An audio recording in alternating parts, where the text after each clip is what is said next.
तुम तो धोखेबाज हो। रुला देने वाली पारिवारिक कहानी। सुमोना एक सुंदर, सभ्य और सुशील लड़की थी जिसकी उम्र तकरीबन 40 वर्ष था, लेकिन इस उम्र में भी वह कुंवारी थी।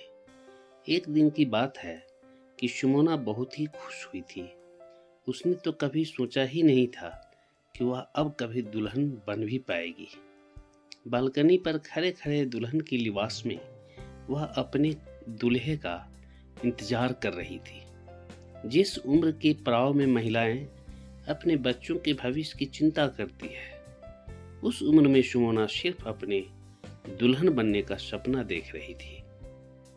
उसके दिल में बस एक ही बात बार बार आ रही थी कि चलो देर ही सही, पर मुझे दुल्हन बनने का सौभाग्य तो प्राप्त हुआ, वरना 40 साल की अधेड़ उम्र में किसे ऐसा मौका मिलता है। सुमोना की शादी धूमधाम से तो हो गई, वह विदा होकर अपनी ससुराल भी चली गई। वहां उसे ढेर सारा प्यार भी मिला। उसके बाद वह अपने पति के साथ वहां चली गई जहां उसका पति नौकरी करता था। दोनों पति पत्नी खुशी से जीवन यापन कर रहे थे। सुमोना को जरा भी अंदाजा नहीं था कि अब उसके जीवन में क्या होने वाला है। उसने कभी सपने में भी ऐसा नहीं सोचा होगा कि उसकी किस्मत इतनी भी खराब हो सकती है। उसे इन सब चीजों का एहसास भी नहीं था जो आगे उसके साथ हुआ था। वो तो बस अपने सुनहरे भविष्य की चिंता में जुटी हुई थी। उसने कभी सपने में भी ऐसा नहीं सोचा होगा कि उसकी किस्मत इतनी भी खराब हो सकती है। उसे इन सब चीजों का एहसास भी नहीं था जो आगे उसके साथ हुआ था। वो तो बस अपने सुनहरे भविष्य की चिंता में जुटी हुई थी। अचानक से एक दिन सुमोना की तबीयत खराब हो गई। उसके पेट में जोरों का दर्द शुरू हो गया। डॉक्टर के पास गए तो पता चला उसके पेट में स्टोन है। आनन फानन में उसके पति ने उसका ऑपरेशन करा दिया। सुमोना कहती रही कि हम 2-3 दिन इंतजार कर लेते हैं, जब मेरे मम्मी पापा आ जाएं तब आराम से ऑपरेशन करा लेंगे। पर उसका पति नहीं माना। जब सुमोना के माता पिता को इन सब बातों का पता चला तो वो दोनों सुमोना से मिलने आए। कुछ दिनों बाद जब वे जाने लगे तो सुमोना के पति ने उससे कहा कि यहाँ पर उसका ध्यान रखने वाला कोई भी नहीं है। सुमोना, तुम कुछ दिनों के लिए अपने मायके चली जाओ, वहां तुम्हें थोड़ा आराम मिल जाएगा, और जब तुम ठीक हो जाओगी तो मैं तुम्हें ले आऊंगा। सुमोना भी सोचा शायद यही ठीक होगा और वह तैयार हो गई। अपने माता पिता के साथ सुमोना मायके आ गई। कुछ दिन मायके में बिताने के बाद सुमोना ने अपने पति को फोन किया। मैं अब ठीक हो चुकी हूँ और अब मैं वापस आना चाहती हूँ। आप मुझे लेने कब आओगे? उसके पति ने हंसकर कहा, तुम दुनिया की अजीब औरत हो जो अपने मायके से वापस आना चाहती है। कुछ दिन मायके में और आराम कर लो, मैं तुम्हें लेने जरूर आऊंगा। ऐसे कहते कहते दिन महीनों बीत गए, लेकिन सुमोना का पति उसे लेने नहीं आया और सुमोना ने निश्चित किया कि वह खुद ही अपने पति के पास जाएगी। उसने अपने भाई से छोड़कर आने के लिए कहा। सुमोना वापस अपने पति के पास पहुंच गई। उसका पति उसे देखकर अचानक से घबरा सा गया और कहा, अरे सुमोना, तुम यूं अचानक? मैं तुम्हें लेने आने वाला ही था, लेकिन कुछ जरूरी काम की वजह से फंसा हुआ था। खैर, कुछ महीने और बीते और एक दिन सुमोना ने अपने पति से कहा, मुझे माँ बनना है, क्यों ना अब हम अपने परिवार को बढ़ाने की तैयारी करें। उसके पति ने हंसकर जवाब दिया, सुमोना, अभी तो 1 साल भी नहीं हुआ है हमारी शादी को और तुम्हें अपना परिवार बढ़ाना है। कुछ दिन तो रुक जाओ, क्योंकि बच्चे के आ जाने से तुम काफी व्यस्त हो जाओगी। थोड़ा और सब्र कर लो, इतनी जल्दी क्या है? सुमोना ने कहा, ऐसा कुछ भी नहीं है।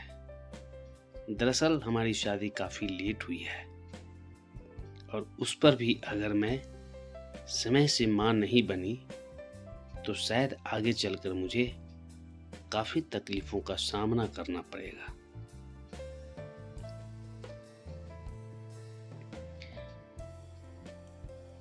उसके पति ने मुस्कुराते हुए फिर जवाब दिया, ठीक है, तुम परेशान मत हो। कुछ महीने और बीत गए। एक दिन सुमोना ने अपने पति से कहा, क्यों ना हम एक बार डॉक्टर से मिलकर आए। मुझे कोई तकलीफ तो नहीं जो मुझे मां बनने में समस्या आ रही है। उसके पति ने बोला, सुमोना, जल्दीबाजी मत करो, समय के साथ सब संभव है।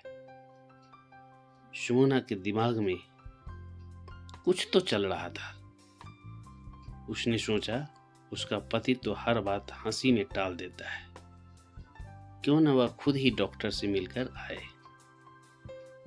और एक दिन सुमोना ने अपना काम आनन फानन में खत्म किया और वह अपने पति को बिना बताए पास के एक अस्पताल चली गई। वहां डॉक्टर से अपॉइंटमेंट लिया और मिलने का इंतजार करने लगी। सुमोना बहुत घबराई हुई थी। एक तो वह अपने पति से बिना बताए डॉक्टर से मिलने आई थी और दूसरी बात कि उसकी उम्र भी काफी हो चुकी थी। सुमोना को बार बार ये सारी बातें सता रही थी। आखिरकार सुमोना का नंबर आया। सुमोना डॉक्टर से मिली और डॉक्टर से मिलने के बाद जो बात सुमोना को पता चली, उसके बाद उसके पैरों तले जमीन ही खिसक गई। डॉक्टर ने सुमोना से पूछा कि क्या आप पहली बार मां बनने वाली हैं? सुमोना ने कहा, जी हाँ। डॉक्टर ने फिर बोला, तो आपने अपना परिवार नियोजन का ऑपरेशन क्यों करा रखा है? नहीं डॉक्टर, ऐसी तो कोई बात नहीं है, मैंने तो ऐसा कोई ऑपरेशन नहीं कराया है। हाँ, 1-1.5 साल पहले मेरा स्टोन का ऑपरेशन हुआ था। डॉक्टर भी घबरा गई। ऐसा कैसे हो सकता है? उन्होंने सुमोना से अपनी पथरी वाली रिपोर्ट्स और सारे कागजात दूसरे दिन लाने को कहे और कहा, आप कल अपने पति के साथ आइएगा। सुमोना के साथ ऐसा क्या हो रहा था, उसे कुछ समझ नहीं आ रहा था। यह सारी बातें वह अपने पति से भी नहीं बता सकती थी, क्योंकि वह डॉक्टर से मिलने अपने पति को बिना बताए जो गई थी।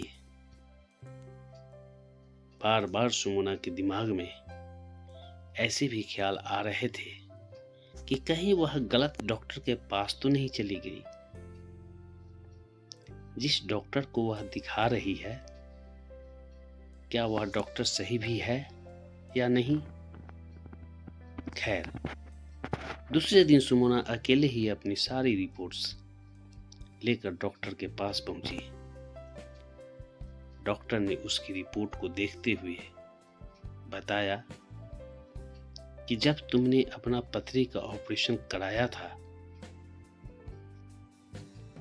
तभी तुमने अपना परिवार नियोजन का भी ऑपरेशन कराया था क्या? क्या यह बात तुम्हें पता नहीं है? सुमोना ने डॉक्टर से कहा, डॉक्टर, ऐसा कैसे संभव है? मुझे इस बारे में कुछ पता नहीं। मुझे तो आज तक इतना ही पता था कि मेरा पथरी का ऑपरेशन हुआ है।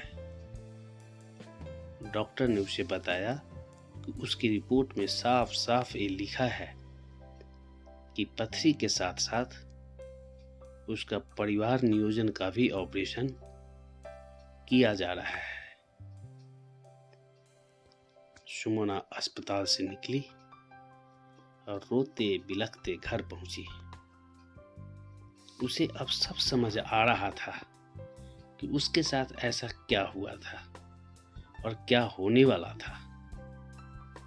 सुमोना ने बिना अपने पति को कुछ बताए ही चुपचाप सामान बांधा और मायके के लिए निकल पड़ी। मायके जाकर उसने अपने घर वालों को सारी कहानी बताई। फिर क्या था, वो सब मिलकर उसके ससुराल पहुंच गए। ससुराल पहुंचकर पता चला कि उन्हें इन सब बातों की कोई भनक तक नहीं है और इन सब बातों में हाथ डालने से साफ मना कर दिया। ससुराल वालों ने कहा कि उनका बेटा ऐसा कुछ भी नहीं कर सकता है और इस बीच उसके पति ने भी उसकी कोई सुध नहीं ली। अब सुमोना ने निश्चय किया कि वो अपने मायके में ही रहेगी, पर उसे अभी भी अपने सारे सवालों के जवाब तो चाहिए ही थे। पर कैसे, ये नहीं समझ पा रही थी। तब उसने निश्चय किया कि वो खुद ही अपने सारे सवालों के जवाब ढूंढने निकलेगी और निकल गई अपने पति के पास। वहां जाकर उसने दरवाजा खटखटाया। दरवाजा खटखटाते ही दरवाजा खुला। किसी गर्भवती महिला ने दरवाजा खोला। अंदर एक 9 साल का बच्चा भी था। सुमोना सबको देखकर सकपकाई। कहीं उसके पति ने घर तो नहीं बदल दिया। तभी उसका पति बाहर निकला और सुमोना को देखकर सकपका गया। सुमोना को अब सारे सवाल के जवाब मिल गए थे। कहीं आप ये तो नहीं सोच रहे हैं कि सुमोना के पति ने दूसरी शादी कर ली थी? नहीं, उसका पति तो पहले से ही शादीशुदा था। दूसरी शादी तो उसने सुमोना से की थी और वो महिला उसकी पहली पत्नी थी जिससे उसने 10 साल पहले शादी की थी और वो बच्चा उसके पति का ही था। सुमोना को हैरानी तब हुई जब उसे ये पता चला कि ये सारी कहानी उसके ससुराल वालों को पता थी। उन्हें ने तो अपने बेटे की शादी सुमोना से बस इसलिए कराई थी क्योंकि उनका बेटा जिस लड़की से प्यार करता था और शादी कर चुका था वो उनके जाति के नहीं थी। वो उसे अपनाने के लिए किसी भी कीमत पर तैयार नहीं थे। 10 सालों तक उसने कोशिश की कि वो अपने माता पिता को अपने परिवार के लिए राजी कर सके, पर वो नहीं माने और हार कर उसने अपने माता पिता की पसंद से सुमोना से शादी कर ली।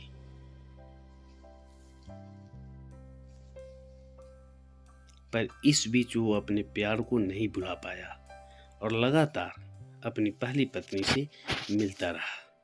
और उसने इस बीच जो भी किया वो अपनी पहली पत्नी और दोनों बच्चे के लिए किया। सुमोना अपने पति के खिलाफ पुलिस प्राथमिकी केस कर दी और पुलिस ने सुमोना के पति और उसके ससुराल वालों को हिरासत में लेकर जेल भेज दिया। इस प्रकार से सुमोना 40 साल की उम्र में दुल्हन तो नहीं बनी, लेकिन धोखेबाज पति के धोखे की वजह से एक मां नहीं बन पाई। पूरा जीवन ही बर्बाद हो गया। दोस्तों, यह कहानी हमें इस बात का एहसास दिलाती है कि हमें हर पल के दस्तक को महसूस करते रहना चाहिए, जो कि ना तो सुमोना ने किया और ना ही उसके घर वालों ने। सुमोना को बार बार दस्तक मिली कि उसके साथ कुछ गलत हो रहा है। पहले जब उसके पति ने उसे बिना देखे ही शादी के लिए हाँ कर दी।